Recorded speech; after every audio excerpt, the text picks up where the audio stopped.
So moving on. Mr. Merlin Wendelboe is back, the coolest name on the entire internet. And he wants to know, have we missed the opportunity of a lifetime, the chance to checkmate the Democrats in a way unprecedented? During the mass influx of unaccompanied minors, if conservatives had fostered these kids, raising them with conservative values, the Democrats would have shut down immigration in 2 seconds, flat problem solved. Now, there's a lot of solutions to this, and I'm way over to do a firewall on this. I sometimes just think I missed the story, but I'll tell you what I was going to do, and I'll still try and do it. Maybe I can get it done tomorrow. About the border thing, I don't think it's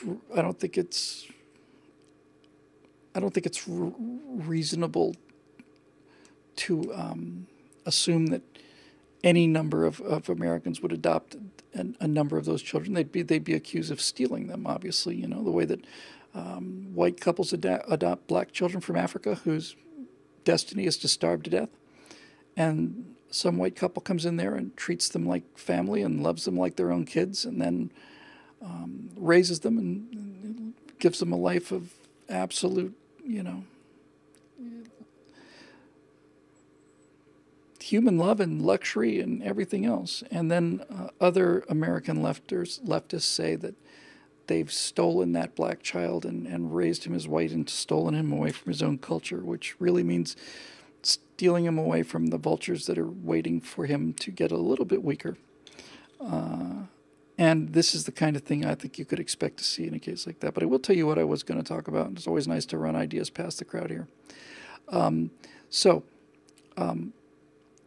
Here's the thing. Let's imagine that you're a progressive and you live in San Francisco. And you decide to take your family. We'll just assume that you had a family just for the sake of the argument. You live in San Francisco and you're a graphic designer. And you decide that you're going to take your family to Japan because they all want to see Japan and you want to show them Japan. So you take your family, your wife and your 3 kids, and you get on a plane and you fly to Tokyo. But somehow you managed to get past the boarding agent, because you managed to get on the plane to Tokyo and you don't have a passport or a visa.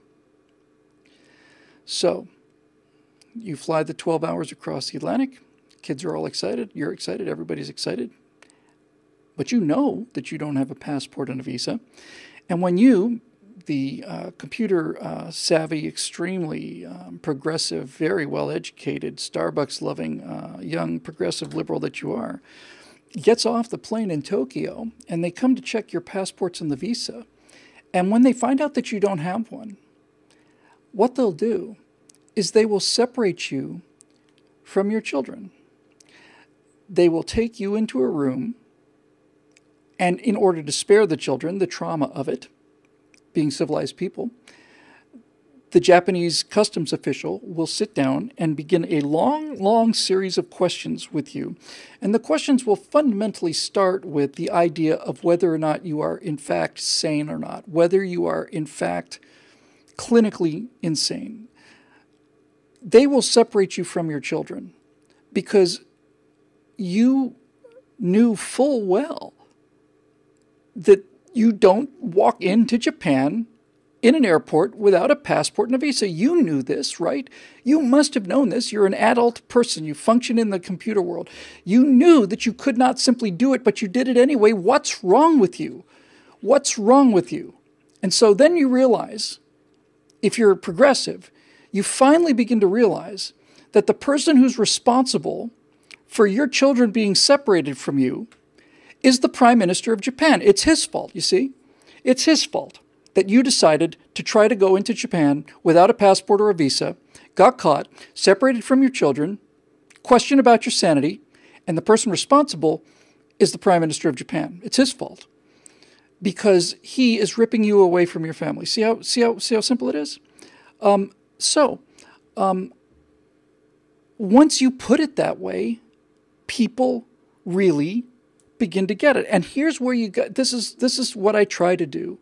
I try to make an intellectually understandable, simple analogy, and then I try to kick people right in the morality. And so basically what I'm saying is this: if you are not stupid enough to try that, you are not stupid enough to try it.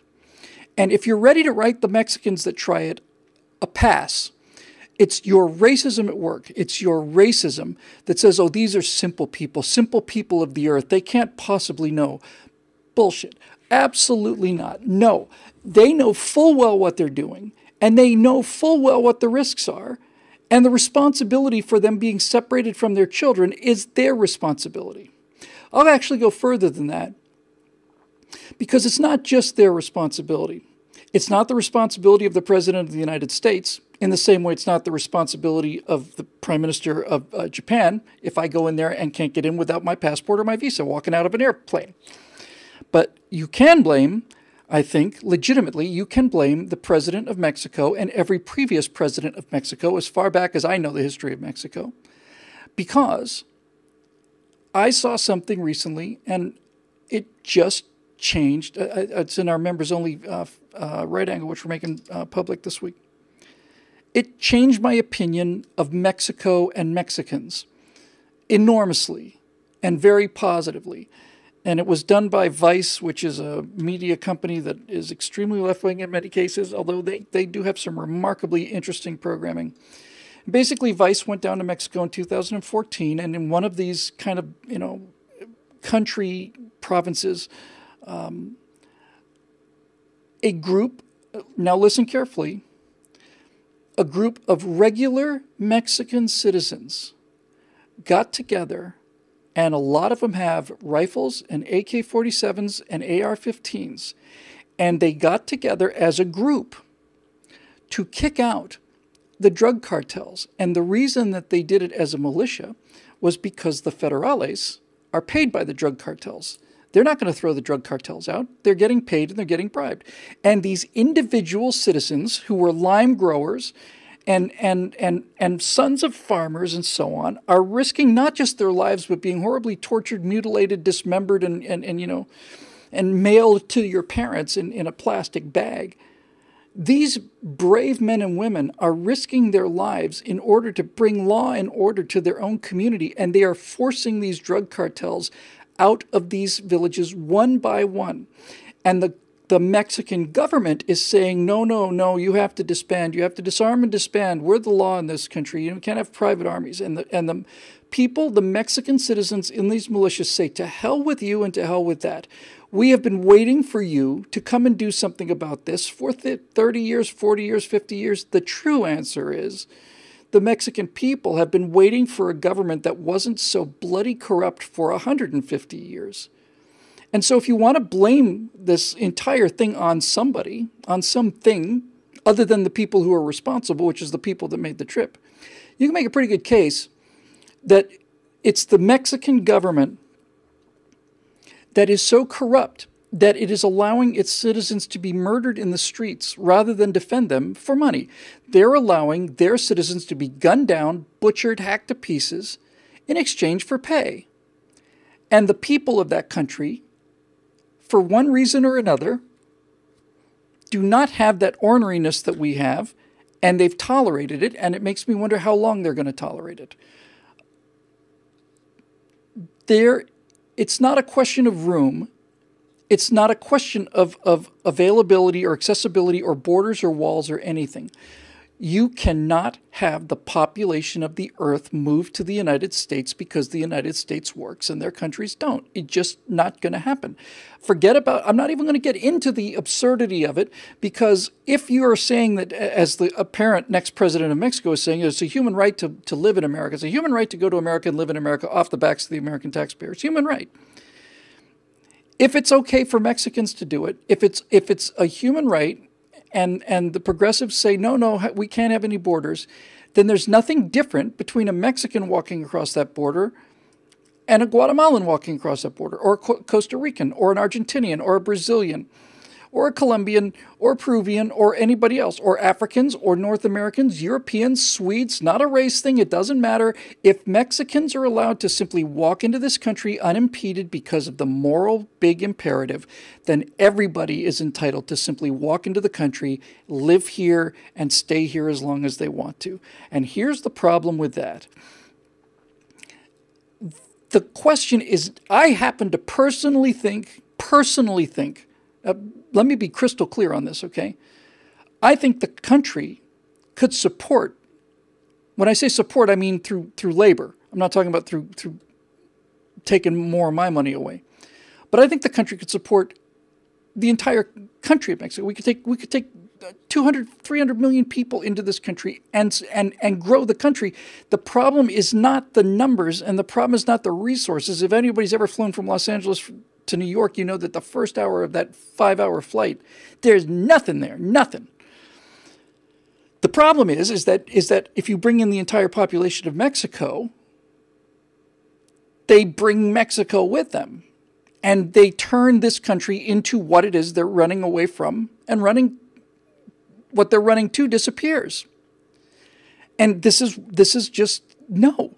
This is the kind of thing, this is the kind of thing where you can give some people credit for having a good heart, but there are very few, as I get older and older and more experienced in life and think more and more about these things, I come to realize that that there are very few things in life that are as true as the saying, the road to hell is paved with good intentions. Let me just take a quick sideline to illustrate this point, because this comes down to the tough love thing. So we have this incredible, in the 80s, I want to say early 80s, there's this incredible drought in Africa, and Ethiopians are starving, and they're starving on TV. And there's millions of children starving and dying on TV. And out of the kindness of our hearts, which is an extremely honorable and decent and something to be proud of, it's good, the West and America mostly, because America's private charities are enormously the engine of relief in the rest of the world. So we send large amounts of food to these countries. And what happens is this. If you had 20 million Ethiopians who were in a situation with drought and they were starving, now you've got 80 million Ethiopians. And because so many of those children were malnourished during their childhood, they're intellectually stunted. They're essentially, they're 60, 70, 80 IQs. They can't do industrial jobs. And what you do is you have created an ever-growing problem, because the solution generates, because it's not a solution. Right, that's what I was looking for. It's not a solution. I'm not saying I want to see those people starve. I'm not saying that at all. But just giving them food not only doesn't solve their problem, it makes the problem exponentially worse. I swear to God, I think the hardest I have ever laughed in my life, I really, really mean this, I cannot remember laughing so hard I thought I was going to die, was the first time I saw Sam Kinison. He was talking about this, and he said, maybe we shouldn't be sending him food. I'm just saying, maybe we shouldn't be sending him food. Maybe we should just go up to him and say, hey, excuse me, I've looked around here, and we shouldn't be sending him food. We should be sending him U-Hauls, because you people live in a desert. Look around you. There's no food here. What's the matter with you? And I thought, oh my God, yeah, he's right. We should have sent him U-Hauls. We should have sent him U-Hauls.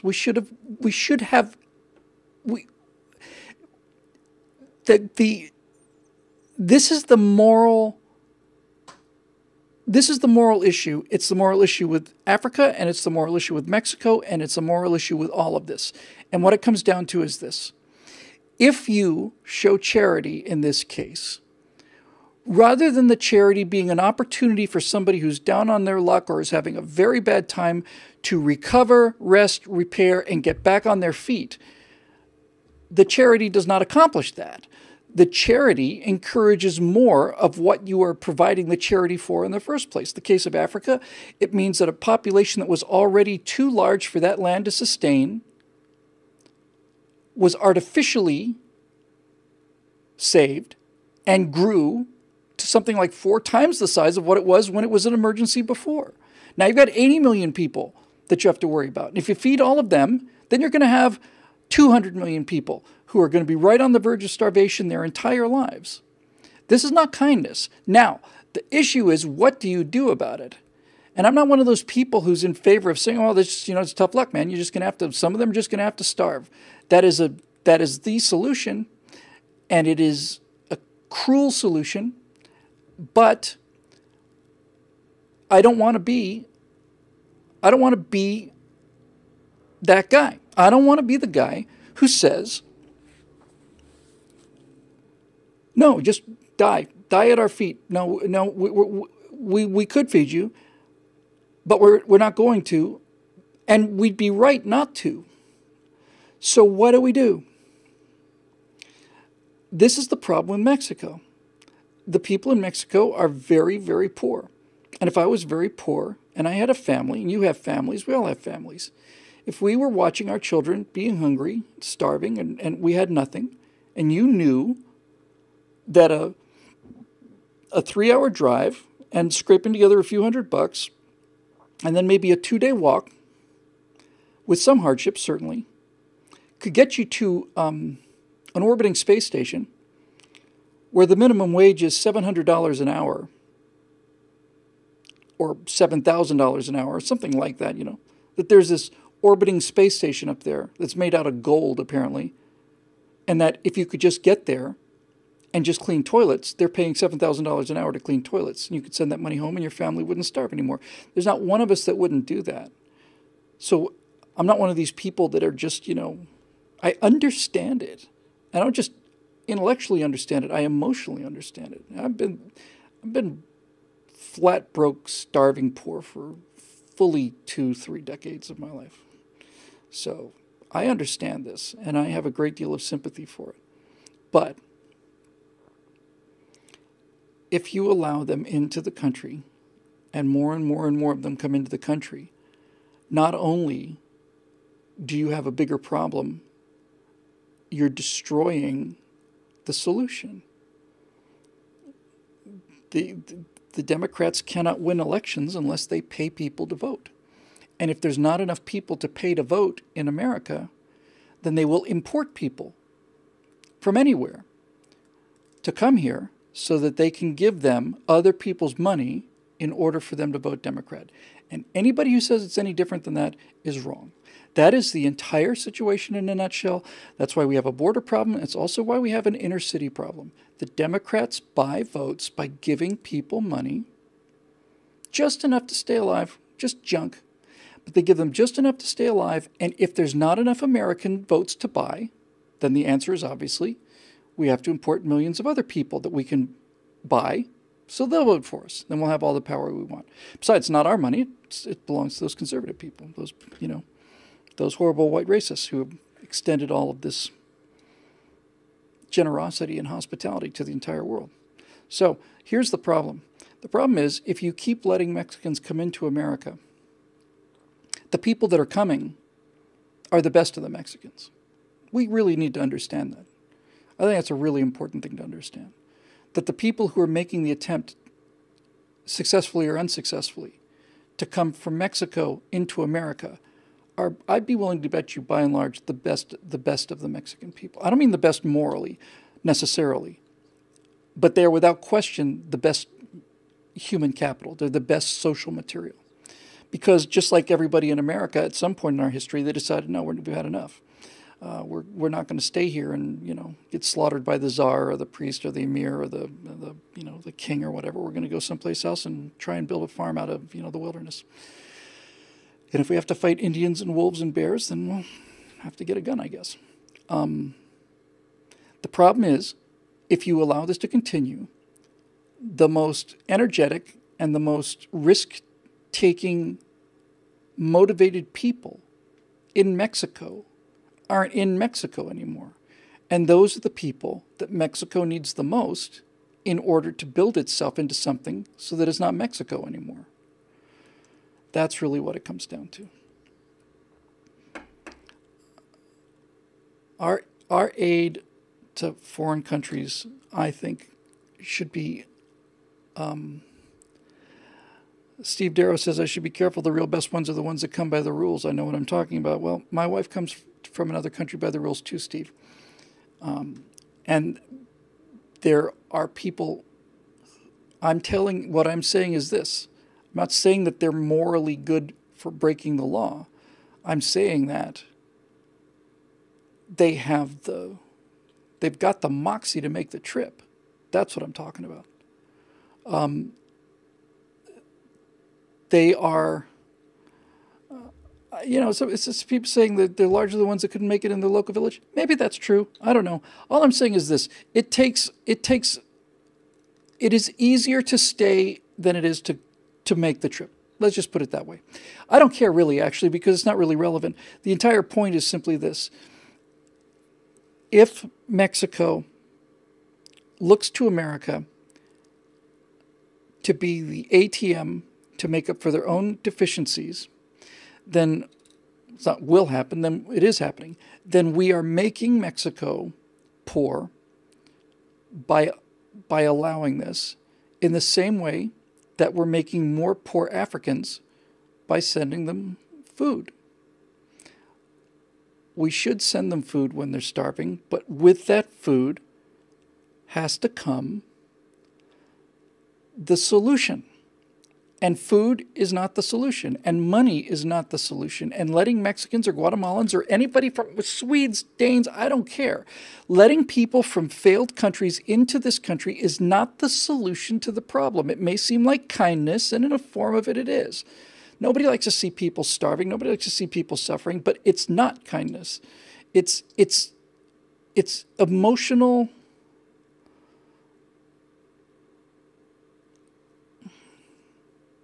I almost said it was emotional masturbation, but it's not. It's emotional. It's salving. It's like aloe for a sunburn. You say, well, we got to send them some money, or we shouldn't. Who are we to say? Because you've got this burning pain and you just want to put something nice and cool on your face and not have to feel this turmoil, which is another reason why progressives do so much damage. They're so emotional about these things that they take policies and promote policies that make things worse. The short form is the way to solve the problem with the Mexican immigration is for Mexico to become something other than a failed nation. We do not have an immigration problem with Canada. We don't have millions of Canadians streaming over the border. Probably steaming over the border in Canada. It's so bloody cold, just your breath and everything and your body heat. But we don't have millions of Canadians crossing into the United States because there's no reason for them to. Their country functions. And there's no Germans that are hiking and riding and marching and demanding to be admitted into Syria.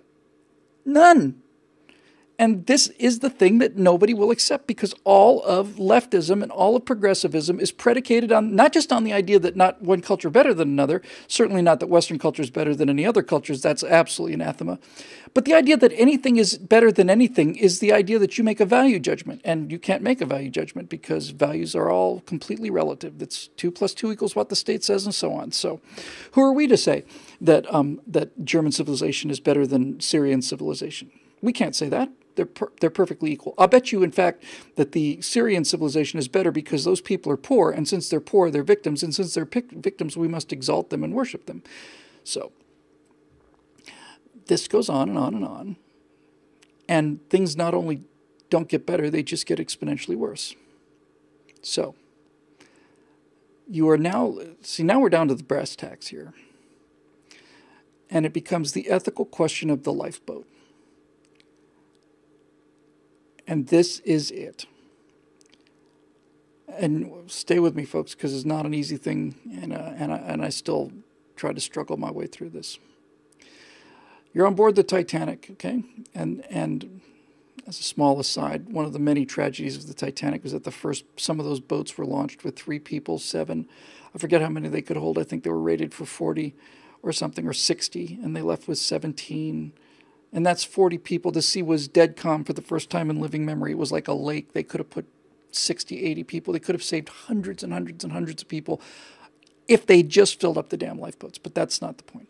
We're sitting here in a lifeboat, and we are at the point now where there are so many people in the lifeboat that it's not just as many people as the lifeboat will hold, but it's people piled on top of those people. And I'm not talking about crowding. I'm not talking about physically crowding here in the case of the analogy. I'm talking about we have taken as much of a load as we can take.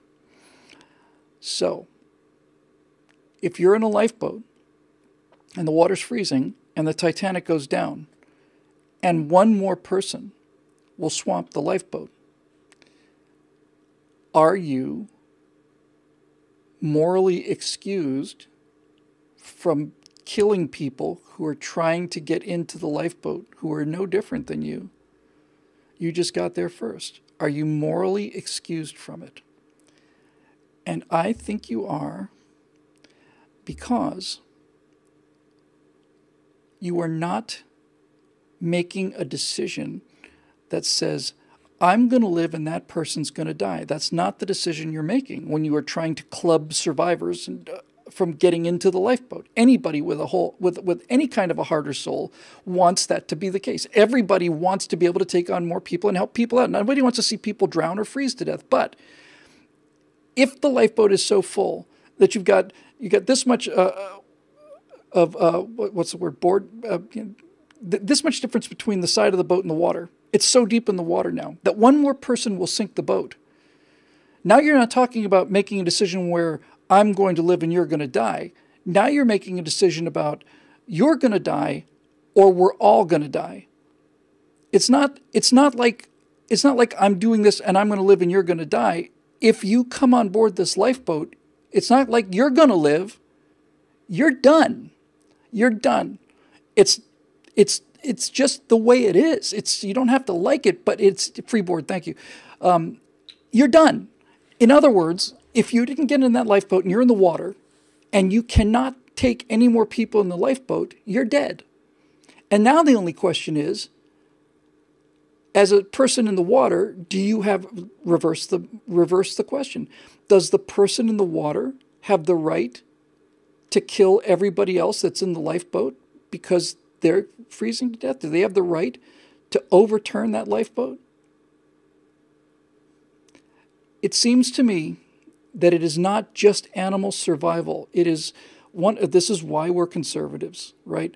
We understand the reality that most of the time, it's not a question between a good outcome and a bad outcome. Any idiot can take the good outcome, and everybody always does. This country is so fundamentally decent. My wife and I were at a 7-Eleven coming back late the other night, just a couple days ago, and as we were, it was like 1 o'clock in the morning. And this particular 7-Eleven is where a bunch of policemen gather in their break time. So there are probably 4 or 5 police cars there. And we pulled up, and as we pulled up, another police car pulled in next to us. And I got out, and Natasha wasn't feeling well, and this policeman walks by and waves at her. And that's understandable.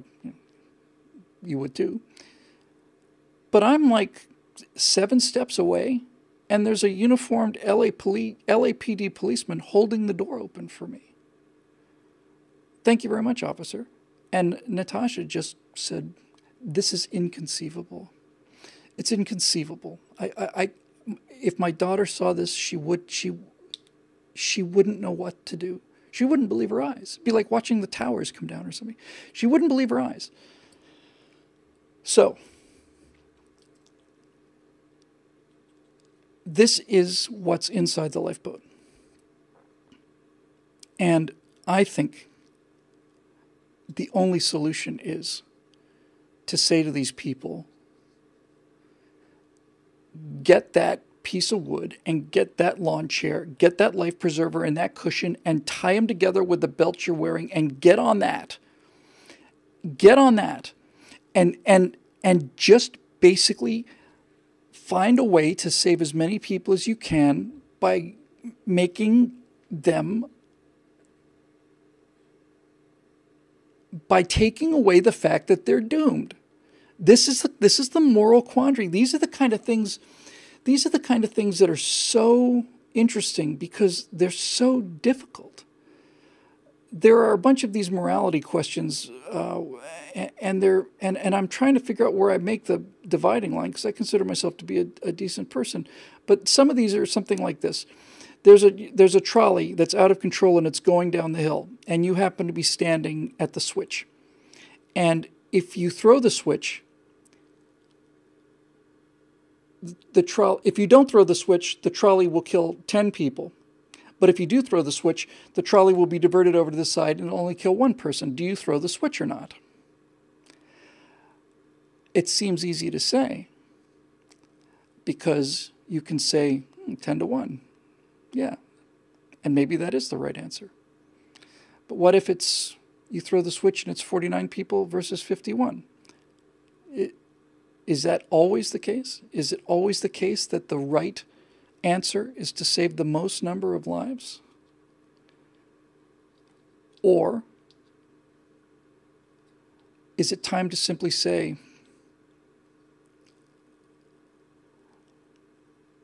that some things are beyond human ability to decide? Because if you decide to kill the one person to save the 10, that seems, like I said, like a pretty good deal. But if it's 49 versus 51, you, and only you, have just condemned 49 people who were not going to die. You've condemned them to death. And you've spared 50 people who were going to die, which is good. But you don't know the people in that crowd. You can't make an evaluation. It's entirely possible that the 51 people were all potentially criminals coming out of some sort of meeting, and the 49 were nuns and children and off-duty soldiers. You don't know. And so you have to ask yourself, what do you do? And it's a miserable question. And this is why it's an important question to be talking about. Because it can't be just about the numbers. It can't be. Because you can justify anything. See, that's the thing. You can justify anything if you are deciding that it's the numbers. This is how this is how 200 million people get murdered. Yes, we're going to kill 6 million kulaks, but it's better for the overall country, so we'll save millions of lives. Yes, we're going to kill 6 million Jews, but the Germans need a chance to expand and grow. So even though it's a catastrophe, we're still going to do it for the greater good. The greater good, the greater good, the greater good, the greater good. That's how people get murdered in huge numbers.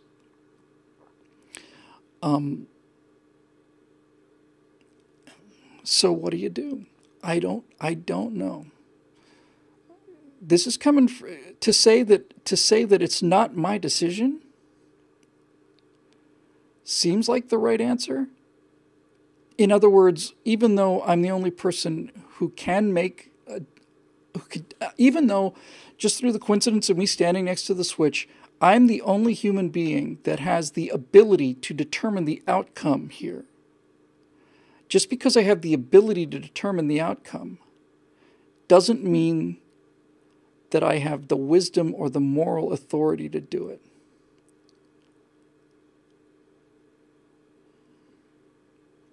Now, with all of this said, you're talking to a guy, and I just know this about myself. I'm not trying to brag or show off or anything like that at all. But a few occasions I've been out at Santa Monica Pier or some of these other piers that go out into the Pacific Ocean, and I've gone boogie boarding and body surfing in the Pacific. It's cold out there, but it's not North Atlantic cold. It's not kill you cold.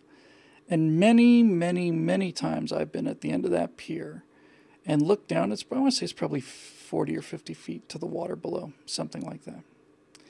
And I've thought about this because I always prepare myself. I try to prepare myself all the time. For everything, for anything. I think about situations all the time. It's like a simulation. It's a form of mental training. And I've asked myself time and time and time again, not if a kid goes overboard, if a kid goes over the rail, think twice. Would I If a woman had a poodle or a little Yorkshire, a little terrier or something, and that terrier went over the rail into the water, I have no question in my mind, none, that I would go after that dog. I have no question in my mind whatsoever. None. I would do it. I might have the presence of mind to take my wallet and my phone out and kick my shoes off, but I would go over the rail to save that dog. Absolutely, I would do it. Because my chances of pulling it off are almost 100%. You know? I mean, they're almost 100%. Now, if there was a feeding frenzy of sharks going on around there, and I had to jump into the middle of, 7 great white sharks that are tearing up something else and just about to move on the dog, I'd probably have to give that a second thought. But in any event, this is a very, very, very interesting discussion. I just kind of like where this wandered. For example, I'll tell you what's also similar to this in terms of morality. Needless to say, virtually everybody with an education knows that the Japanese, during World War II, as things got desperate, launched suicidal banzai charges, but the most famous example were the kamikaze pilots. The Japanese invented the first real guided missile, cruise missile. They had a device that could fly a bomb with wings into an enemy ship so that instead of just dropping a bomb and hoping it hits, they could guide it directly to the target. And that guidance mechanism was probably an 18 or 19-year-old young man. So the Japanese, in their desperation, launched, I'm sure it must be hundreds, of kamikaze raids, and they were very effective. The kamikazes really came and hit us when we were during the invasion of Okinawa, and the United States lost more sailors in the Battle of Okinawa than the United States Navy had lost in all of its history combined. In that one engagement with the kamikazes, more sailors were killed than in the entire history of the U.S. Navy combined. So this worked. It was effective. Wasn't effective enough to stop us. We had 60, 70, 80, 100 aircraft carriers, something like that, if you include escort carriers, which in itself is amazing. But here's the question, folks. Here's the question. Suppose the tide had been reversed, and let's say that there were Japanese landing and getting closer and closer and closer. Would you, as an American president, sanction suicide missions? And I don't think I would. And this is what interests me so much about this. I'm not aware that the American military has ever sent anyone on a suicide mission. That term's bandied around a lot. Without question, there have been cases where people have been ordered to do things that is paramount to certain death, but it's not certain death, because we don't do that. Even the most dangerous missions, the most, you got your B-17 gunner and you're 19 years old and you've been just shot up and you've watched your friends explode by getting hit by machine gun rounds, and you know that the skin on the B-17 is about as thin as tin foil and doesn't even slow bullets down. And you've been out there again and again and again and watched these other planes explode, spiral into the ground, all of this. And somebody tells you, it's your turn now. And guess what? Where are we going? You're going to the Palesti oil fields in a B-24, or you're going to go to the ball bearing plant at, it wasn't Frankfurt.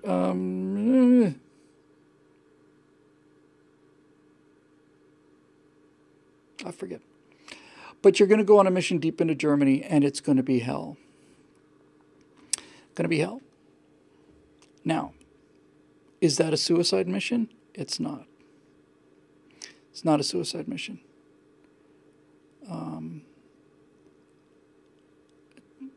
The Doolittle raid. Jimmy Doolittle's got these B-25 bombers. He's going to launch them. Bremen? Might be.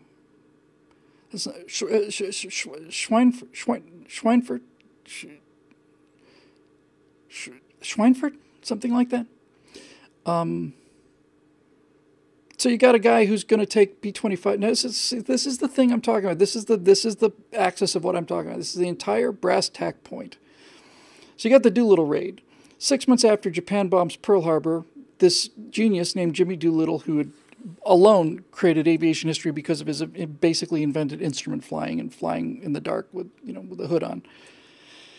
So this incredibly brave and incredibly brilliant and ingenious leader says to the President of the United States, "Sir, it's never been done before, but I'm convinced we could get a light bomber off of a deck of an aircraft carrier, and I bet you we could take 20 of them. I bet you we could take 20 aircraft carriers, launch a mission off of the deck, and the Hornet, was it? Must have been, and hit Japan. Now. We did them now.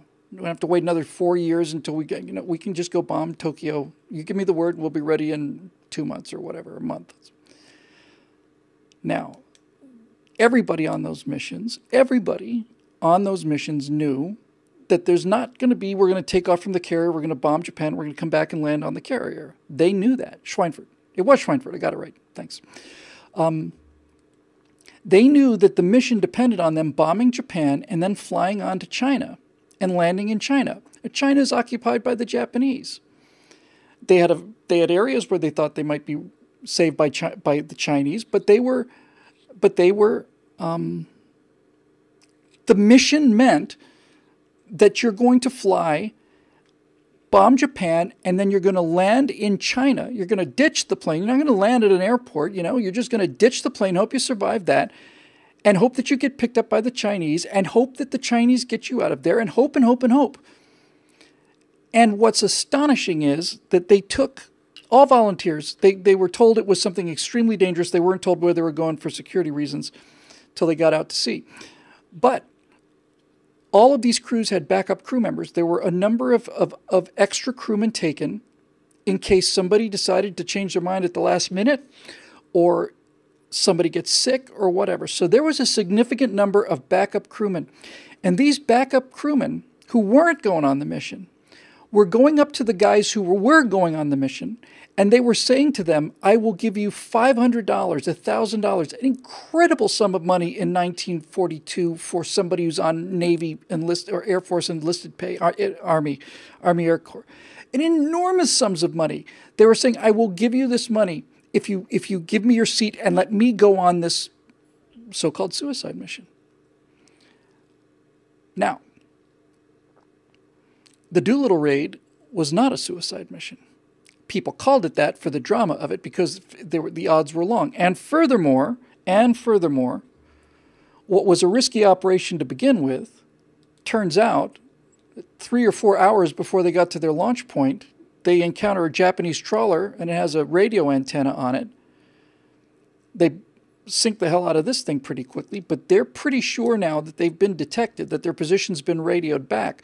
So now these guys who are already looking at long odds, now they realize if we're going to launch this mission and not turn around, if we're going to launch the mission, we're going to have to do it now, not 3 hours from now when we thought we would. And if we do it now, that means we don't have enough fuel to get to China.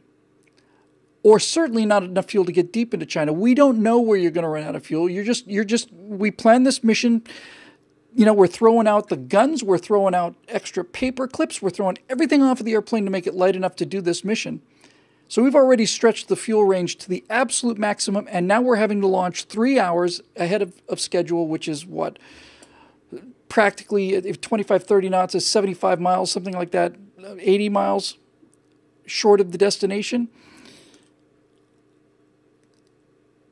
So your chances just got much worse. And nobody said, they asked them, this because that's what Americans do. They said, "Guys, it was risky before. It's much riskier now." And Doolittle says, "I don't feel like going back to America. I think we should go." And every single one of them said, "Yeah, all right, every one of them." I've met 2 of those guys. I shook their hands. And so they went. Now,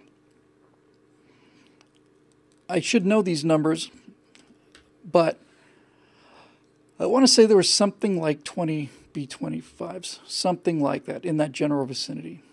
And some planes got unlucky. Most of the guys survived. Most of the guys managed to land in China and get smuggled out of China and returned to the U.S., including Doolittle, who was the mission leader aboard the ruptured Duck. And most of the guys got home. Some of them crashed in the ocean. Some of them landed in Japan, I think it was Japan, where they were immediately just beheaded and executed. I know one of the planes landed and was immediately picked up by Japanese patrols. That entire crew was executed. So I don't know what the actual casualty rate was, but it was certainly better than I thought it was going to be. So here's the question. Is the Doolittle raid the same thing as the kamikazes? It's not. It's not. 16. Thank you. It's not the same. And I'll give you an even better example. During the Battle of Midway, the Pacific War was won in about 6 minutes. For those of you not familiar with the details, I'll just give you the thumbnail of it. So the Japanese bombed Pearl Harbor, and not just Pearl Harbor, they overrun the Philippines, Indonesia, Singapore Falls, the British Navy, the Royal Navy's out of the picture. They're threatening Australia. We're down to 4 carriers. We meet them in the Battle of the Coral Sea. They have something like 7 carriers. We have 4. We sink one of theirs. They sink one of ours. Now they're outnumbering us at least 2-to-1 plus. They have this incredibly powerful surface fleet with battleships, Yamato, and all these incredible, enormous fleets. And we can either wait for the Japanese Navy to invade either Midway Island or Hawaii or go someplace else. And Chester Nimitz and the rest of the U.S. command, including the president, who I'm not a fan of in many ways, but nevertheless, decided that they were going to ambush the Japanese, which is kind of like a squirrel deciding that he's going to ambush a wolf in terms of relative strength. So they think the Japanese are going to go to Midway. They're pretty sure they're sailing for Midway, but they're not sure. We've broken the Japanese codes. That alone was responsible probably for winning the war in the time we wanted in.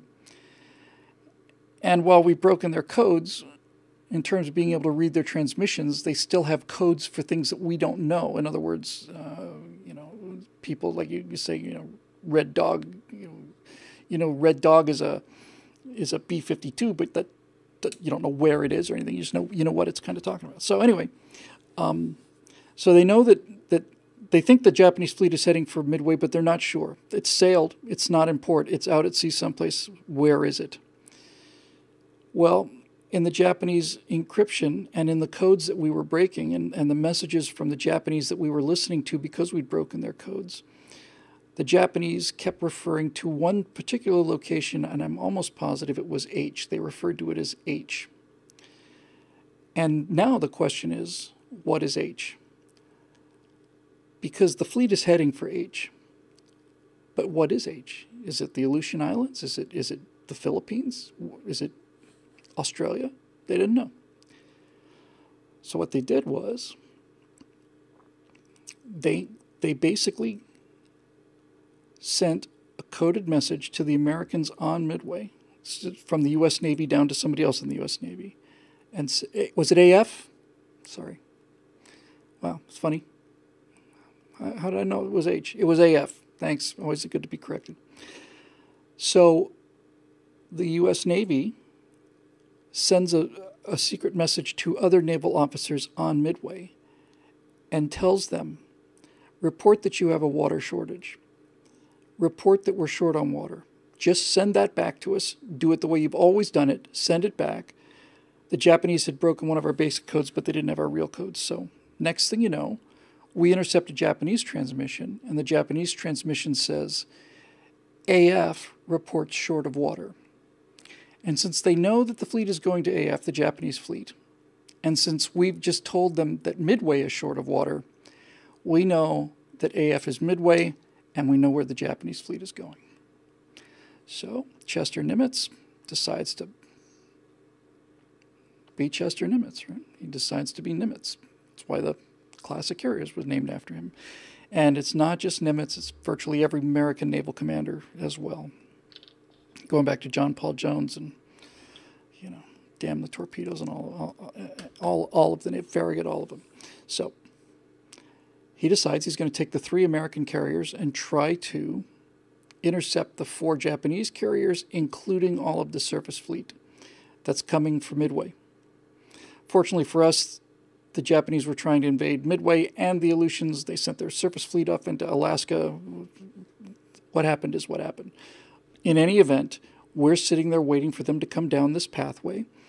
And sure enough, one of our PBY's long-range flying boats makes contact with a Japanese destroyer. And that destroyer is moving real fast in one direction. It's hauling ass, and it's going due probably northwest, if I had to guess. So they kind of hang back, and they follow this destroyer, and this destroyer leads them right to the Japanese fleet. So now we know where it is. So we not only know they're coming, now we know where they are, and we got the jump on them. So all 3 American carriers, Hornet, Yorktown, and Enterprise, launch their air wings, and the attacks, naval attacks from naval aviation consists of 2 kinds. So there's basically 3 kinds of airplanes on those carriers. There are the fighters, which are designed to kill other airplanes and protect our bombers. And we have 2 different kinds of bombers. We have torpedo bombers, and since they're dropping a torpedo, they've got to be very, very low. They've got to be, I want to say maybe, I don't know, certainly no more than 20, 30 feet off the ground. Very low. And flat. And straight. So for these torpedo planes to drop their torpedoes and hit the carriers or whatever they're aiming at, and by the way, most American torpedoes that hit their target didn't blow up because they were defective fuses, but that's a different story. In order to make those torpedoes get on target, the torpedo bomber has to come in, it has to fly very low, it has to fly absolutely straight at a constant airspeed, which is a slow airspeed, because if you drop it too fast, the torpedo's going to just fail. You can't be more of a sitting duck than coming straight in on a line at a constant speed. That's the most vulnerable you can be in an airplane, and that's what you have to do if you're going to launch a torpedo attack. And then finally, the 3rd kind of airplane was a dive bomber. And unlike a B-17 or something where you just look ahead and you just drop the bombs and the bombs fall, the idea behind a dive bomber is that the bomb stays on board the airplane, and the airplane flies the trajectory right towards the target. And the angle is so steep, it's practically vertical, so that the path of the dive bomber is getting closer and closer and closer to the target. The target's getting bigger and bigger and bigger. And at the last second, you release the bomb, and the airplane pulls this incredibly high G pull up, and he gets out of the way, and the bomb follows that trajectory and has a much better chance of hitting than just dropping a gravity-driven bomb. Okay, so that's what you got. You got fighters, you got torpedo bombers, and you've got dive bombers. So all 3 carriers launch a torpedo attack. Once again, I should know the details, but I want to say it was Torpedo 13 off of the Enterprise. I think it was the Torpedo Squadron 13 off of Enterprise. They find the Japanese fleet first. I don't know how many planes. Again, off of memory, I want to say it was 8. It was somewhere between 8 or 12, something like that. Big, fat, slow torpedo bombers. They were probably Avengers, although it may have been early enough in the war that they weren't. In any event, this entire squadron of 10 planes, roughly 3 people on board each, they all come in right on the deck, and they start flying towards the Japanese fleet, and these Japanese Zero fighters are all over them, shooting them down, and the carriers have so many destroyer escorts, and there's so much anti-aircraft fire coming up from the carriers as well. Was it 13? Thanks, Dave. And so Torpedo Squadron 13 from the Enterprise is shot down, all of them. They're all shot down. If it was Avengers, and I think it was Avengers, then there's 3 people on board each one of those airplanes. And every one of those airplanes in the entire squadron, everybody was killed. All 3 people were killed on all 12 airplanes, except for one guy who survived, and his name was Ensign George Gay, and he sat in a life raft in the Battle of Midway. They said he had the best seat in the war. Now, since these torpedo planes are very low, the Japanese are getting ready to launch a strike, which helped us. Didn't affect it helped us. So the Japanese know we're out there now. Their planes are loaded with just bombs, because they're going to bomb Midway Island, but now they know the American fleet is out there, so they say, hold on now, let's take the bombs off of this thing, put torpedoes on there, we'll sink the American carriers, then Midway's all ours. So while all these Japanese bombers are up on the deck, and all of these explosives no longer being in ammunition dumps, or not dumps, ammunition stores, they're all on the deck. Torpedoes, bombs, all of it are on the wooden decks of this aircraft carrier. Wooden on American ones anyway. And they're changing the weapons on the Japanese bombers so they can go sink the American fleet. And here's the point of all this. By some miracle, just at that moment, American dive bombers arrive. And unlike the torpedo bombers, which come in very low and very slow, dive bombers come in really quite high and relatively fast compared to the other ones. And because Torpedo 13 had been so badly massacred that the Japanese fighters over the carrier, their combat air patrol, the Zeros, went down to the deck in order to shoot down the incoming torpedo bombers, which they did. They shot down every one of them, killed everybody except for one guy. Were they Devastators? Okay. Yeah, I thought the Avengers weren't later. In any event, the Japanese air cover, which is normally up here, goes down all the way to the deck, shoots down the incoming torpedo bombers from Enterprise, causes this incredible carnage. But these aren't modern jets. They're propeller-driven airplanes. And it takes them 15, 20 minutes to get back up to altitude. And while the Japanese fighter cover is on the deck and low on fuel, and also low on ammunition, having shot up the torpedo bombers, and while the Japanese carriers are all got bombs and torpedoes just stacked on the deck, out of nowhere arrives this dive bomber squadron, and they start their attacks, and the bombs hit their target, and not only does it do the damage that the bomb would do, which is significant, but the bombs ignite all of the Japanese bombs and torpedoes on the decks of those carriers.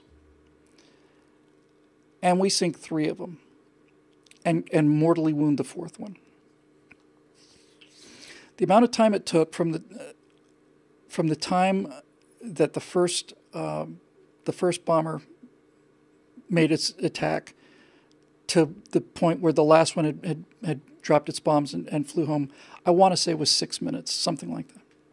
And at the end of 6 minutes, the Japanese carrier force was essentially eliminated, and more importantly than that, almost all of their pilots were gone. You can make new airplanes, but these pilots had tons of experience in China and against the Americans, Pearl Harbor veterans, virtually all of them.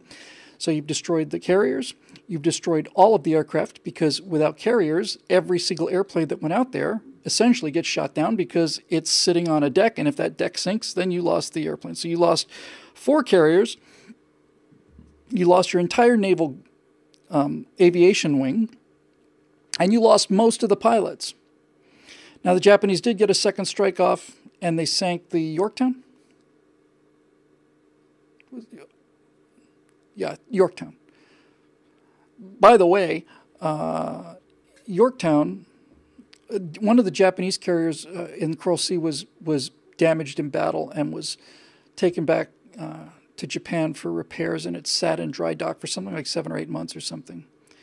And the Yorktown, which was practically crippled, the Japanese marked it as sunk. It was so badly damaged in Coral Sea. Yorktown limps back to Pearl Harbor, and I want to say within 24 hours, it was within 24, 48 hours, something like that. Every single American on the island of Oahu, everybody got on board this carrier, and they repaired the Yorktown in 24 hours. Something like that. Just through sheer ingenuity and hard work, they just welded her back together. So we went out there with 3 carriers instead of 2. After we sink 3 Japanese carriers and mortally wound the 4th one, the Japanese launch a strike, and in that strike, they sink the Yorktown.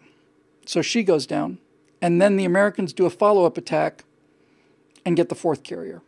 So final score, 4 Japanese carriers down, 1 American carrier. And all of a sudden, this invincible fleet and our 3 aircraft carriers with no fleet, because the fleet was basically sunk at Pearl Harbor, game over. The Japanese had to win the war fast because they had nothing like our industrial capabilities. So if they didn't win it fast, they were going to lose it. And in 6 minutes at Midway, they lost the war. And after that, it was it. They lost the war in 6 minutes. They lost the war in 6 minutes because of the men of Torpedo Squadron. I think it was Torpedo 13 from the Enterprise. So now back to the original question. Was Torpedo 13 a suicide mission? And I maintain it absolutely was not.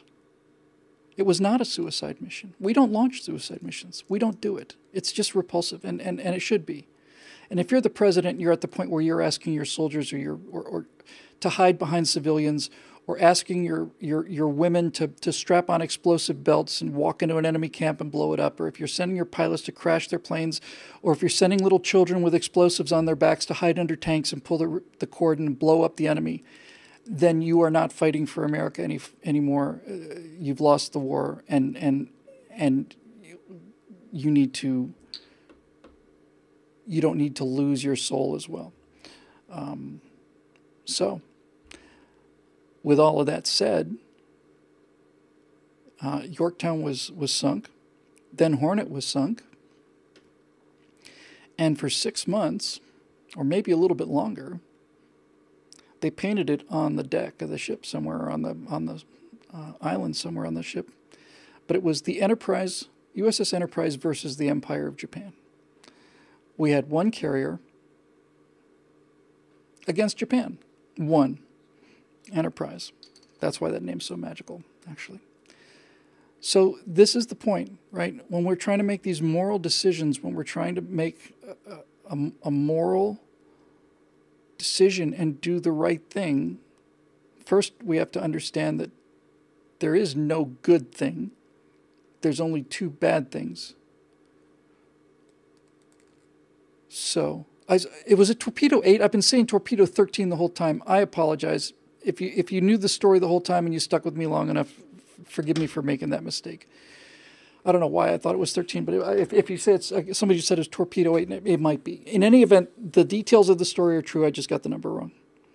So the question is, was that torpedo attack a suicide mission? It wasn't, but it was an incredibly risky, dangerous mission where there was no question many people were going to die. And I think this gets to the heart of it. Everybody did die, except for Ensign Gay, and he lived through a fluke. But I think the difference between Torpedo 8 and the kamikazes was that everybody that went on Torpedo 8 knew that they had a chance. That there was a chance. It may have been a slim chance. That's what courage is. But there was a chance. It wasn't certain death. It wasn't you are dead, you're a dead man walking. It wasn't you are going to give your life for your country. It's over. It was you have a very good chance of getting killed, but you're not guaranteed to be killed. And once they bolted you into the kamikaze airplane, there's no getting out of the airplane. You can't just land it. It's filled with explosives and fuel. Once you make the decision to become a kamikaze, and apparently towards the end of the war, a lot of these guys who had signed up started having second thoughts about this. But in any event, once you get launched and you've got an honor and pride society like that, it's not something most people are going to walk away from. In fact, I can't imagine a Japanese pilot walking away from just saying, no, I'm not going. I think he'd much rather die than live with that. So it's different. It's a different culture, different values. And I'm proud that we don't have suicide missions. And the thing that caused me much thought, deep thought, was the question of, would American suicide missions be worthwhile in order to save the country? And I think I've come to the conclusion that they would not be. I'm not sure.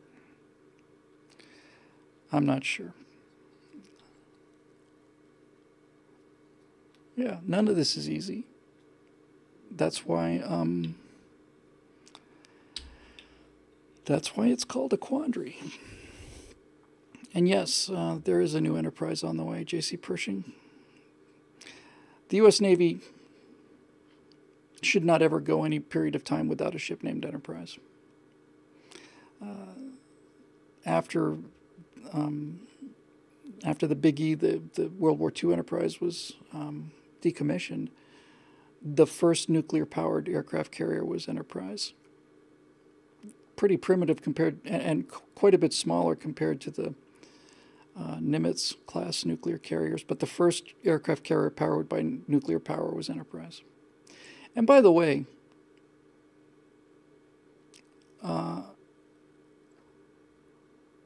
we have had, somebody can tell me this information. I don't think you can find it on the spot. Maybe you can. But I don't know how many nuclear-powered vessels we have had, or we have to this moment in the U.S. Navy, either having served out their lives and been decommissioned or active now. But it's a lot. I don't think it's 100, but when you throw in the subs and the former nuclear-powered cruisers and the carriers and all the rest, it's a lot. And we've been using nuclear power on board steel tubes that are 1,000 feet below the surface of the ocean. And all of the people who are close to that reactor are inside of this steel tube, not on the outside. And we have run, without question, it's got to be millions of miles on nuclear power. And to my knowledge, we have not lost a single sailor, not one. Not one. If the Navy can make a reactor safe 1,000 feet below the surface of the ocean, with people never being much more than 50 yards away from the thing, you would think that we could do the same on land, wouldn't you?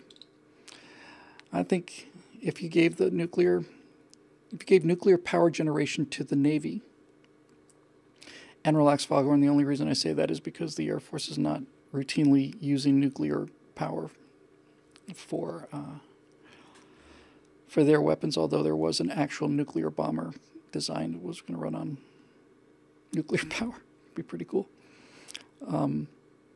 We did it. We continue to do it. The Russians, unfortunately, in their constant race to show that they were the equals of us, if not the betters of us, we built the Nautilus. I want to say 57. All this stuff is from memory. There's a lot of details to remember.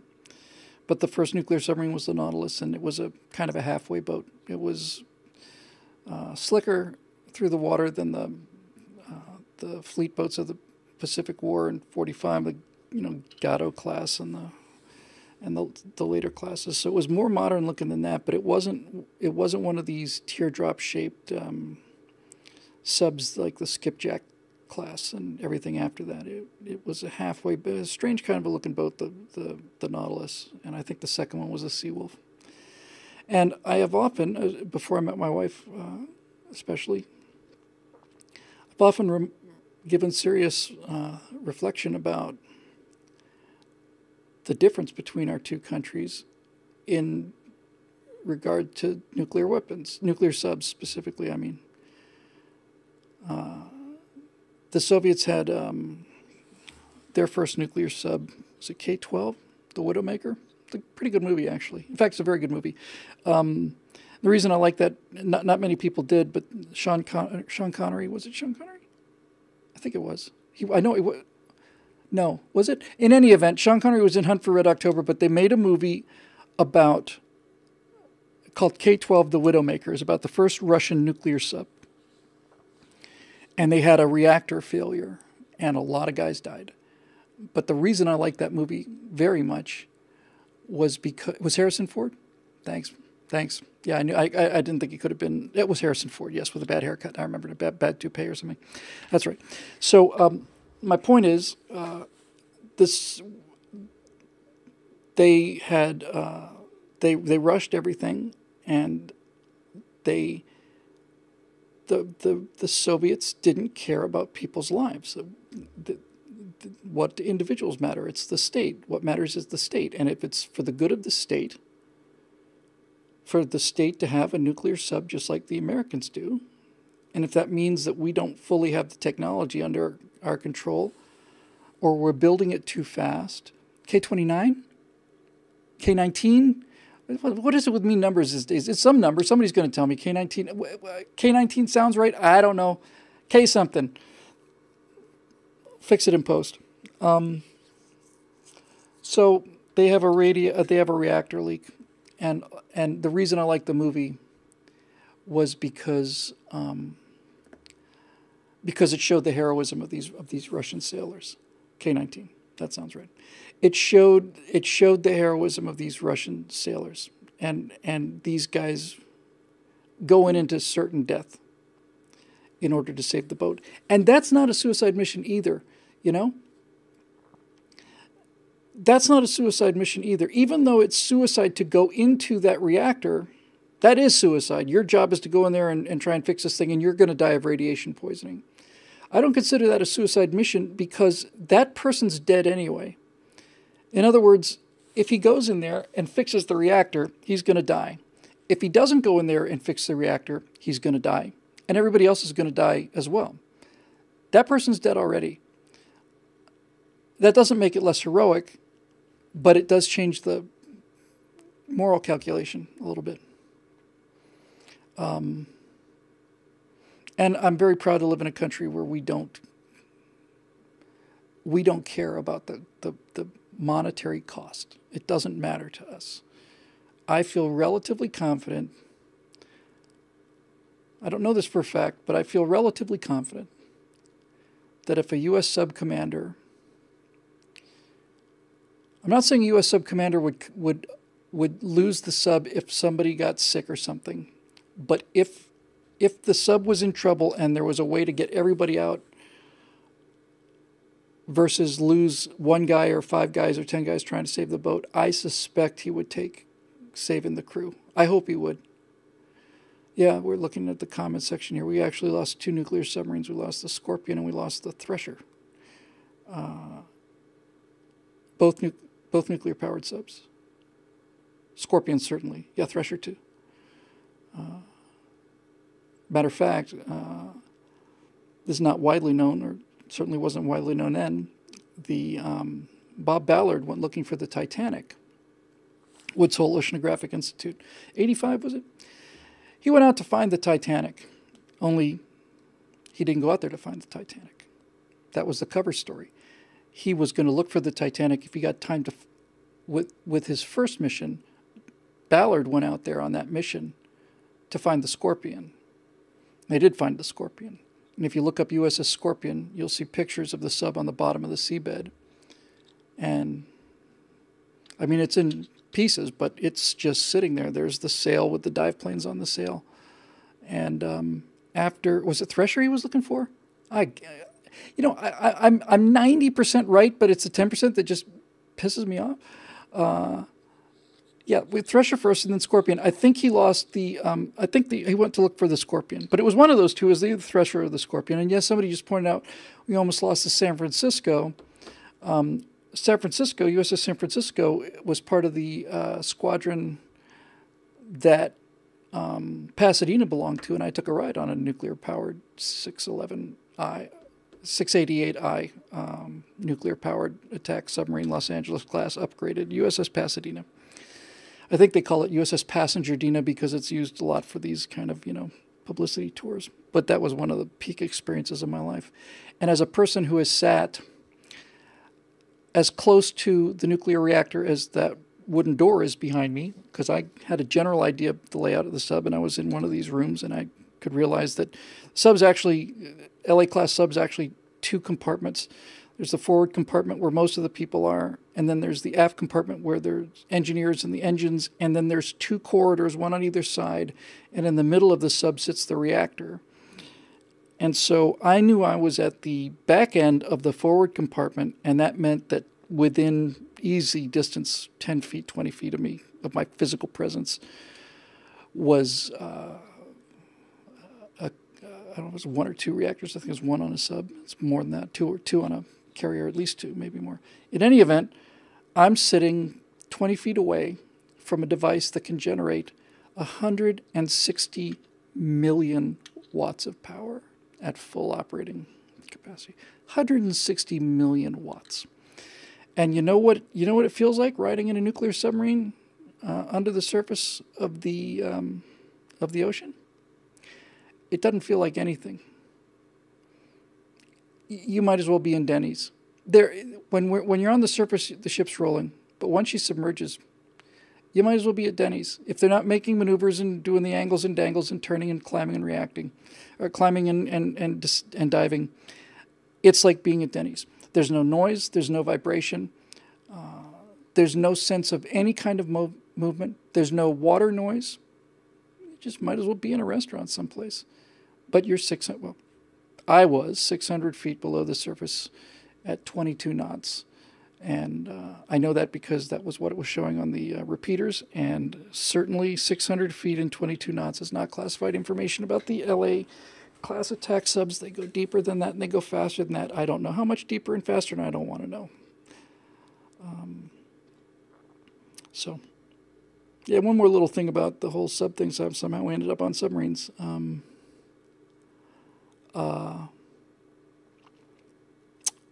There was a Navy research ship. I think they decommissioned it quite a while ago. A private research ship called the Glomar Challenger. And the Glomar Challenger was a deep-sea research vessel. And the unique thing about the Glomar Challenger was it was a ship that had kind of a derrick, like an oil derrick in the middle. But the big breakout technology on the Glomar Challenger was that it had thrusters on the bow and the stern on either side of the ship so that the ship could maintain position. It would not move. It could just basically stay in the same spot in order to do deep core samples of the ocean and all the rest of that stuff. And I remember seeing the Glomar Challenger and thinking, wow, that's a really cool scientific ship. The only thing is, the Glomar Challenger was not built for deep sea exploration or for samples or for coring or any of that stuff. The Glomar Challenger, it's not the Glomar Explorer. Surely it's the Glomar Challenger. I can't be wrong about that. The Glomar Challenger was built specifically for one reason. And the reason that the Glomar Challenger was built was because the Soviets lost a submarine in deep, deep, deep water. And we knew that all the codes were on board, and we knew that there was enough stuff on that submarine to make it worth our while to build a ship that could stay. Was it the Glomar Explorer? Am I wrong about that too? Oh my God. If I'm wrong, that'll drive me nuts. I thought it was the Glomar Challenger. In any event, I don't care. If I'm wrong, I'm wrong. I don't care. Yes, I do. I care enormously. So anyway, they built that ship to go and get that Russian sub, and that's what they did. God, it is the Glomar Explorer. How could I get this wrong? Jeez, I'm so embarrassed. Idiot. In any event, they built the ship specifically for one thing, and that one thing was to go and get that Russian sub, and they did. They raised it. They saw it. I know they used like a diamond cable to cut one of the subs. It was either that Russian sub or it was the Kursk. But they basically put the Glomar Explorer, like I said, the Glomar Explorer, sits on the surface, doesn't move at all. It's lowering this stuff down, and essentially they just clamp the submarine and pull it up. They don't pull all of it up. They get most of it, and I think some of it actually came loose on the way up, if I remember correctly. Hold on now. It is the Explorer, but the Glomar Challenger is a real thing too. So there was a Glomar Challenger. Okay, at least I feel a little better. So anyway, they're trying to pull this sub up, and some big piece of it fell off, I think, if I recall correctly. But they got it up, and they got what they were looking for. Kursk was the song? Yeah. Needless to say, when they got the ship to the surface, and by the way, when I say in the surface, I mean in the giant hole in the middle of the ship, because from the outside, the ship looks like a regular ship, but it's hollow. It's got this gigantic, enormous rectangle in the middle, and this clamps brought this Russian sub up. And they got enough of it. A bunch of the pieces broke off, and needless to say, there were human remains on board of the Russian sailors that died on that boat. And I'm proud to say, even in active espionage and Cold War and CIA and all the rest, they gave those Russian soldiers burial at sea with full military honors. And I kind of want to think that they had Russian flags or Soviet flags or something, that they basically didn't just say, well, screw them. They treated them with as much respect as they possibly could have. And,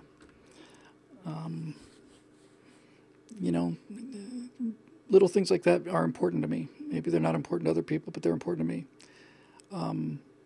So, no, they didn't repatriate the bodies because we never admitted that we got the sub. We never admitted we went after it. I don't think the Soviets knew that we got the sub ever. I don't think they ever found out while they were still the Soviet Union.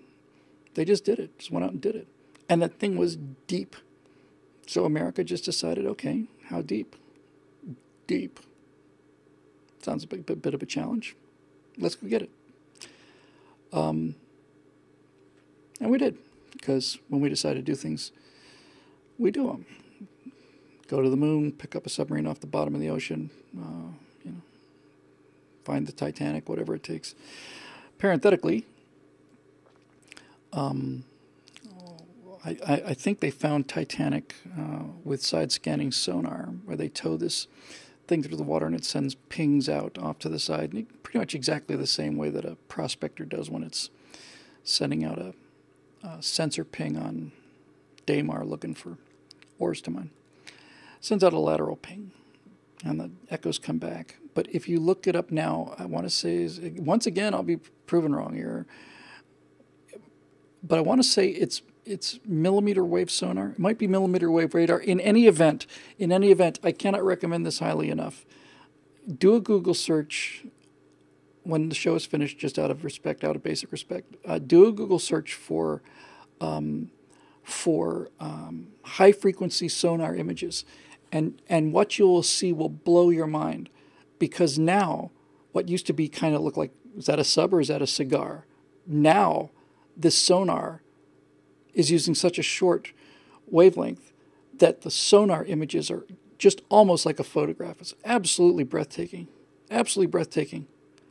And we apparently, Puddle Pirate says we actually went down and found the undersea communications cables that the Russians had laid, and we tapped into those. And we did something else too, which I remember from the sub-sims I played in the 80s, which even at the time I thought was just amazing. Not many people know this, really. But Soviet subs are having to come out of the Baltic Sea. And in order to get to the North Atlantic, where if there's a shooting war in Europe, here's how it's going to go. The Red Army is going to have massive amounts of tanks, and they're going to send everything they got into West Germany, probably through the Fulda Gap. Our stuff is better, but they've got a lot more of it. And so for NATO to survive this conventional World War III, if you could keep it conventional, everything would depend on sea lift capability in the same way that it was in World War II. In other words, if the Russians invaded Europe, the Red Army invaded Europe, then we had to get supplies across the Atlantic, and the Russians would have to stop those supplies from getting across the Atlantic. And in order to do that, they have to come through the GI-UK gap, which means that since they're having to come north out of the Baltic Sea from their bases, the only way they can get, they literally, the Russians have to sail south to get into the North Atlantic. And the way to do it was they had to go through these two gaps. If you get on a map, you'll see there's a body of water, needless to say, between Greenland and Iceland, and there's another big body of water between Iceland and UK, and that's the GI-UK gap.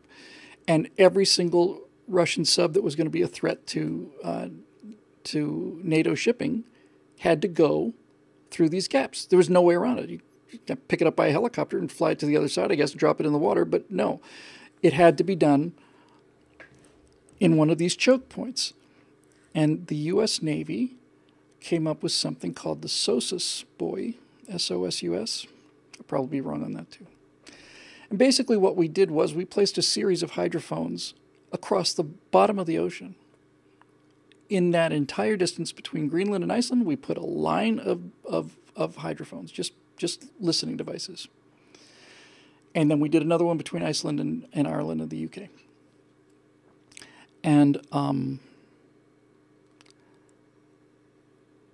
And so we not only knew when a Russian sub was coming through the gap, we knew where, we knew its direction, we knew how fast it was going, and since every submarine has a unique acoustic signature, we knew the name of the boat. We knew the boat. The boat, this is the, whatever, crossing, at 0900, and here it is, because we've got microphones stretched out across the bottom of the ocean. Red Route 1, that kind of thing. Yeah, it was Red Storm Rising, right? I played a lot of time playing Red Storm Rising. I learned a lot from that sim, a lot. I actually got a chance to impress a submariner, having played Red Storm Rising. We were on board the Pasadena, and they, needless to say, the cheap bastards decided they weren't going to launch an actual torpedo while we were on board, because that would have been just too cool. But they did decide to shoot a slug of water out. So basically, the torpedo is put, you close the outer doors, you roll the torpedo into the tube, you seal the back of it, and then the torpedo is ejected by compressed air. It's just basically blown out like a spitball coming out of a straw. You just blow it out of the tube. And once it gets in the water, it starts swimming, and off it goes. The problem with that is that makes a fair amount of noise, and submarines are all about stealth. The submarine is the ninja of the seas. It's the assassin. A perfect submission is one where no one ever knows where the sub is ever. You never give away your position if you can help it. That's why you don't want to go ping, ping, because you're looking for people. And if you think about it, if you send out a ping to get a reflection, that energy has to go from your ship or your boat to the enemy target and back. And that same noise, meaning would go out there, go past the enemy target and keep going, which basically means you can be detected much further away when you're actively looking for somebody. It's like going to a room with a flashlight. If you're in an enormous room with a flashlight, there comes a point when the beam runs out of energy, but you can be way out there in the dark and still see the light. You can still see somebody shining the flashlight there. And same thing with the acoustics. So you mostly would just sit there and be quiet and listen. What the hell was I saying? A shingle ping. One shingle ping. What the hell was I talking about? I was talking about the yeah. So I was on board the Pasadena, and so when they launched a torpedo from the beginning of modern subs in World War I, and you've heard the sound 1,000 times from all the submarine movies you've ever heard, one ping, Vasily, one ping, a shingle ping. You have the firing device, and it makes that sound, and it's the air blowing the torpedo out of the tube. Well, that makes a lot of noise, and that noise gives you away. You don't want to be given away. So the U.S. Navy developed the Mark 48 ad-cap torpedo advanced capability, and it is a swim-out torpedo. And what that means is it doesn't make a big-ass amount of noise because the Mark 48 ad-cap, you close the front door, you roll the torpedo into the tube, you close the back hatch, and then you flood the tube, and the torpedo swims out. It just goes out under its own power, and there's no enormous sound, which is called a launch transient. It's a transient sound that can be picked up a long way away. You don't want to have, you don't want to let people know you're there. I actually wrote a scene in, I liked it very much, actually. I wrote a scene in Aurora, the movie I was working on, 2007, and still is out there someplace. And the captain of that mission, he was like their seventh choice because the prime crew gets killed in a rocket explosion test. So they find a submarine captain to run this space mission because he understands reactors, and it's using a very simple Nerva nuclear reactor. And I wrote a scene where this guy got cashiered, or he got forced out of the service or something. He was a sub captain, and he had how did I do that? All I remember was that he was in an American attack sub, and it was World War III was about to happen because the Chinese were preparing to invade Taiwan, and a Chinese boomer, a Chinese missile sub, was coming out of one of these caves they had and heading into the South China Sea, and the skipper of this boat was on his tail the whole time, and he had orders to make sure. His orders were that those missiles don't get launched, something like that. And so he's following this Chinese boomer, and then the big Chinese sub slows to practically nothing. It comes to a complete halt, and then it just slowly rises, changes its buoyancy, and rises to launch depth and hovers at launch depth. They're waiting for their signal. And this guy he's in an American sub, he's in the baffles, he's behind the boat, the Chinese have no idea he's there. And he's got his tubes loaded, and he's not a very long way away. And he hears them opening the outer doors, at which point his orders were to, he said those missiles can't be launched, so he's been authorized to destroy that Chinese sub. So he hears them starting to open the outer doors. Still takes a little while before they get those missiles off. And he's right behind them. And so this captain makes a decision, and he pings him. He gives him, when a submarine lets out a sonar ping at full power, it'll boil the water. It boils the water in front of the speaker. It puts out so much energy that the water boils. So what this American skipper did was he said, we could hear it. Was it hovering depth? We knew it was getting ready to launch. We could hear them opening their outer doors. I had a perfect firing solution. And when he started the procedure to launch the missiles, I pinged him. And then everything stopped. And then he closed the doors. And then they sailed away. And he didn't start World War III, because if he'd sunk that boat, that probably would have done it.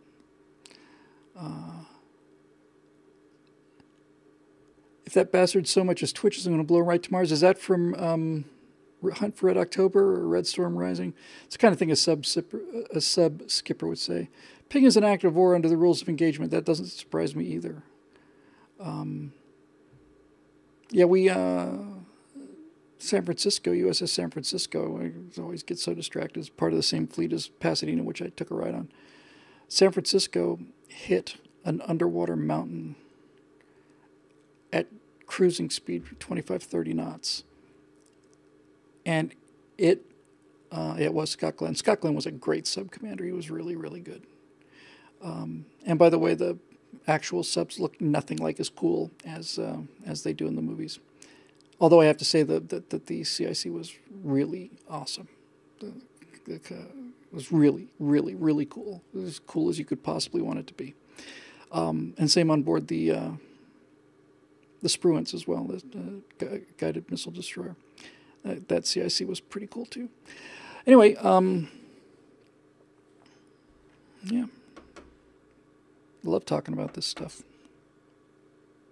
I remember playing Red Storm Rising with those swim-out torpedoes, and waiting for you're looking at the waterfall sonar display, and you're trying to get a targeting solution. You're narrowing down where that sub is. You're just kind of basically getting the closer and closer and closer. And when you feel like you got a good shot, I remember how, because you could play in that sim, you could play early in the Cold War or later in the Cold War, and they didn't have those torpedoes early in the Cold War. So when you launched, you had a very high chance of being detected. But with those Mark 48 ad caps, you just basically,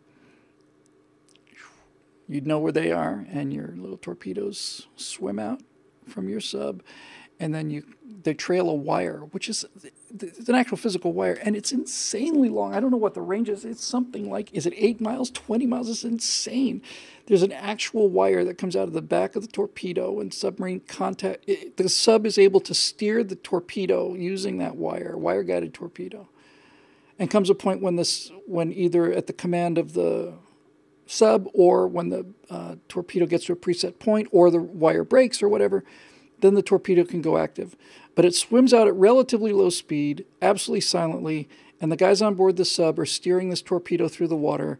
And the thing you learn pretty quick in that sim is that if you're here and the enemy sub is here, you don't want to launch your torpedo at him that way, even if it only goes active at the last minute here.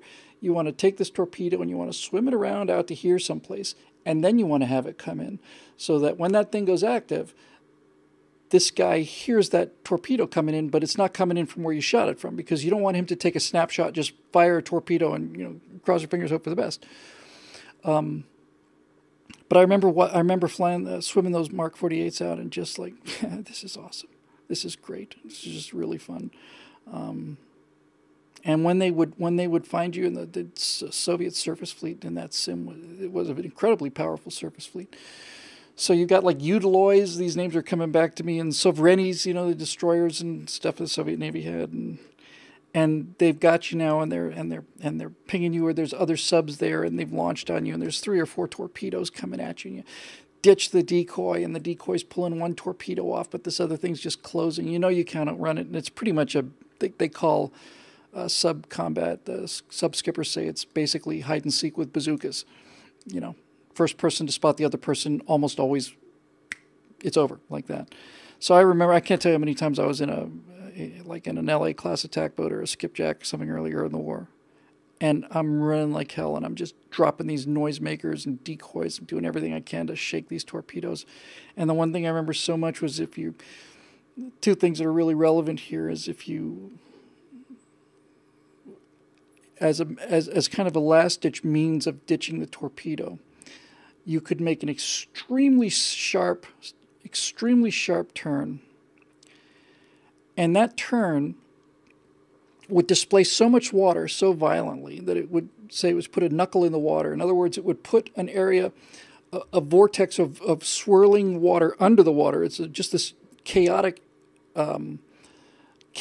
little bubble of water because you turn the sub so sharply that you put this disturbance in the water, and the torpedo's sonar could sometimes interpret that knuckle as a target. And if you did it, you could sometimes turn really sharply, and the torpedo would go after the knuckle, and sometimes it wouldn't. And when those things are coming after you, I don't think there's anything more scary. I mean, obviously a sim is just a sim, and you're in your house.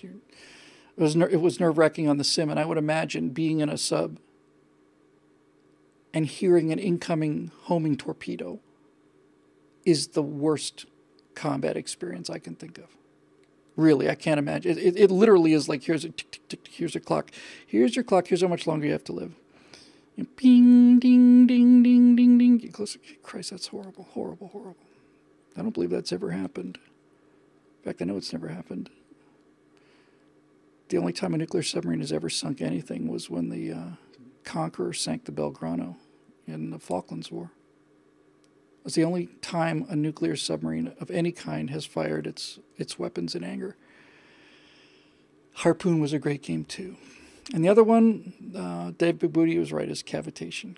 Why am I even talking about this? Who's interested in this? I don't know. I am. I've always been interested in it. So, last thing. So you got your sub going through the water. Everything on the submarine is mounted. Everything on the submarine is mounted on rubber mountings, rubber bushings, I guess. Although it's probably called something else, knowing tonight's episode. And so all of the vibration is dampened. They're trying to make the thing as quiet as possible. There's an echo coating on the outside, an anechoic hull coating that absorbs sound waves, reduce the sonar reflection. And so you're just a hole in the water. You're not making a sound, and you're probably doing 6, 7, 8 knots, 9 knots, something like that. And I just like the physics of it. So The reason an airplane wing works is because when the airplane starts moving through the air has to travel a higher distance over the top of the wing than the bottom. That creates a low pressure area on the top of the wing. It creates a vacuum, and the wing is literally sucked up into the air by the vacuum, partial vacuum generated on top of the wing. And that's a result of the curved surface. And the same thing is true for a propeller. So if you turn a propeller slowly, everything's fine. But once you reach a certain speed, the pressure of the water over that curve gets so low that bubbles form. They just form out of the water. They just appear. And when the prop is spinning in clean water, it's very, very quiet. But once it's making bubbles, it starts swishing. It's called cavitation, because air cavities are appearing on the prop, I think. And once the sub starts cavitating, it makes a lot more noise. And I remember so many times on that sub sim, you're trying to be quiet, and it's like, con sonar, we're cavitating. It's like, oh shit, Bill, come on, slow it down. But when something's on your tail, damn the cavitations, full speed ahead. You're just cranking that thing. And the cool thing about cavitation is, since it's a result of low pressure, I'm pretty sure this is right, the deeper you go, the faster you can go without cavitating, because the water pressure is higher and higher and higher, and it takes more and more to cavitate the deeper you go. And that's the final thing, too, is the whole thermocline. There's a difference in temperature throughout most of the oceans of the world. And it's just the way water behaves, salt water. It's water vapor. Well, sorry, Dave Big Booty, of course, it's water vapor. It's not air, but it's bubbles. And it's boiling. That's right, it's boiling. It's basically boiling the water. The way you can make water boil. Water boils at 212 degrees Fahrenheit or 100 degrees centigrade at sea level. But if you take a kettle of water very, very high up at the top of Mount Everest, water will boil at, 140 degrees, 130 degrees, because the air pressure is lower. It doesn't force the bubbles to stay in like it does at airplane. Anyway, yeah, there's this thing called the thermocline, and there's cold water, which is heavier, and then there's warmer water, and it sits on top of it, and strangely enough, it actually forms a layer. It's an actual layer.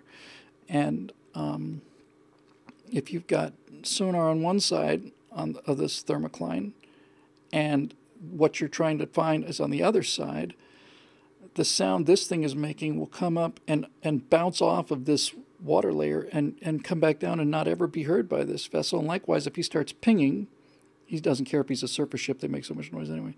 If he's actively pinging for the sub, sometimes that ping will go down, hit the thermocline, and bounce back up, and not go down and hit the sub and return the echo. So, what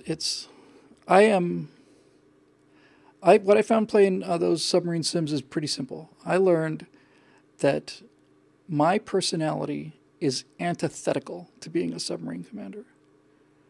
I would have made an excellent fighter pilot, but I would have made a miserable sub skipper, because the psychology of it is, well, they're antithetical to each other. In air combat, aggressiveness is the key to survival. You're either engaged offensively or you're engaged defensively. You're either trying to shoot somebody else down or they're trying to shoot you down. And if you're not shooting somebody else down, then they are shooting you down. So aggression. Constantly attacking. And that's how I'm wired. And a sub, of course, just the opposite. Patience. It's going to take us 10 hours to move, 500 yards, because we're going to do it at a knot. Okay. No, I was always way too aggressive. Just way too aggressive for that. It's interesting, I think. There was one more little thing I was going to say. What was that? Dave Big Booty mentions Crimson Tide. Crimson Tide I've mentioned many times on this show. Having played all those sub-sims, when I saw Crimson Tide, I knew within 5 minutes that whoever was the technical advisor on that movie really knew what they were doing. Turns out the technical advisor was the former commander of the USS Alabama. because, and I'm going to resist the temptation to say I've already said this before, but because the terminology that they used on the submarine is so bizarre that it is in fact a foreign language. It is a language. It is the language of submariners, and it's a probably, I don't know, 20, 30 word vocabulary, and it's the same words, and a lot of these words just don't make sense to people. And this is a point I've been making again and again and again and again and again. Yeah, the Navy hymn kills me too. Let me come back to that, Puddle Pirate. Great name, by the way. So he's saying on the 1MC spin-up tubes 20 through 24, and the 1MC is, I think, it's an intercom channel. It's not a frequency, but it's an intercom channel.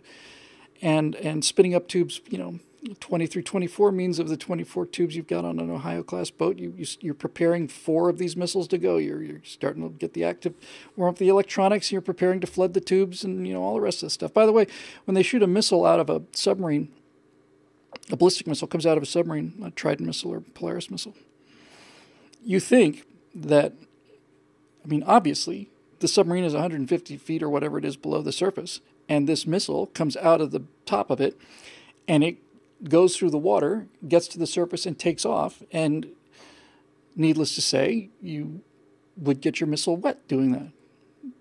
Turns out, they're dry as a bone.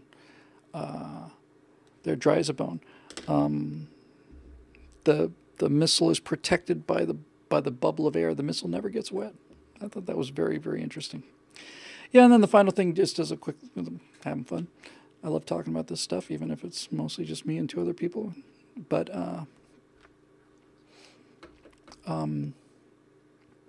I saw the questions about the Supreme Court. I'll get to that in a second.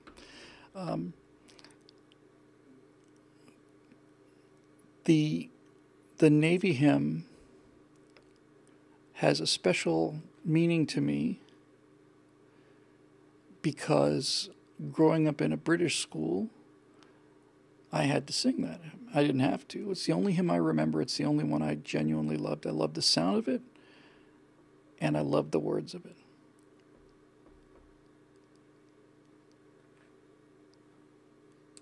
Yeah, it's tremendous. And basically, the language of it is it's astonishing. It's the Navy hymn, the first verse of it anyway says, it's basically asking God to intervene, and the hymn goes, Eternal Father, strong to save, whose arm doth bind the restless wave. I should be doing this lower.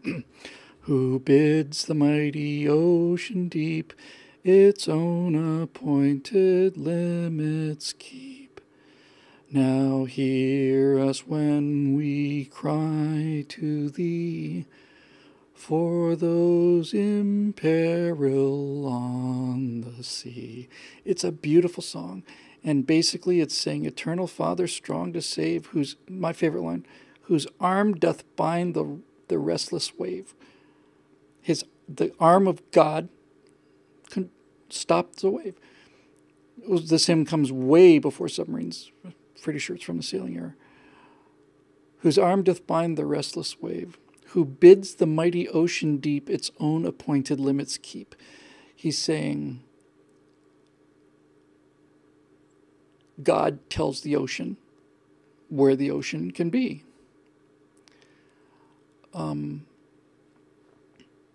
He sets the limits for the ocean. Eternal Father, it's a prayer. The Navy hymn is a prayer issued by people either at home or on the ship who are in trouble. It's a prayer for people in peril on the sea. It is a prayer for God to protect people at sea, to protect sailors. Eternal Father, strong to save, whose arm doth bind the restless wave. God's arm is stronger than the wave, it's stronger than the weather. Who bids the mighty ocean deep its own appointed limits keep. God tells the ocean where the ocean can go and where the ocean can't go. So they basically made the case that God can do it if he wants to, and then it's like zone appointed limits keep. Now hear us when we cry to thee, for those in peril on the sea. It's a beautiful, beautiful, beautiful piece of work, and in Crimson Tide, they play it when the boat submerges. It's beautiful, just an instrumental version. And this enormous bloody piece of steel. It's just enormous. Blowing out all of this stuff and just slowly goes down. Here's a final thought for you that most of you don't realize. And this will blow a lot of your minds because I suspect it will. It blew my mind. The advertised crush depth for a U.S. fleet boat in World War II was 350 feet. In other words, once the sub got below 350 feet, it was on its own. They could guarantee it to 350 feet. It would go deeper, but nobody knew how much deeper, but it would go deeper. But I'm going to find out because I'm tired of being wrong, and you're all just going to have to wait for a second. I know I'm close.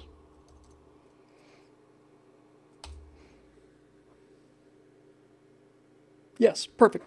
I knew I was close. So, take a typical fleet submarine from World War II, USS Gatto, let's say, kind of a distinctive American submarine. Its crush depth is 350 feet. In other words, that's as deep as it can go. 300 feet is pretty deep for a World War II sub. Here's the part that blew my mind. The boat is 312 feet long. And what that means is, if you take that submarine, you take the USS Gatto, and you rotate it 90 degrees, that's as deep as it can go. It can only go, more or less, half again maybe. It can only go as deep as it is long. We think that these submarines are just so far down there. But the boat is 300 feet long, and its crush depth is 350, maybe 400, maybe 450. So the submarine can only go as deep as its length plus maybe a half again. Isn't that just plain bizarre? That just really, really, really blew my mind when I thought about it. Anyway, yeah, I thought that was... Just think about it. The boat's... It can't go any deeper than its length. All right. I think I'm done.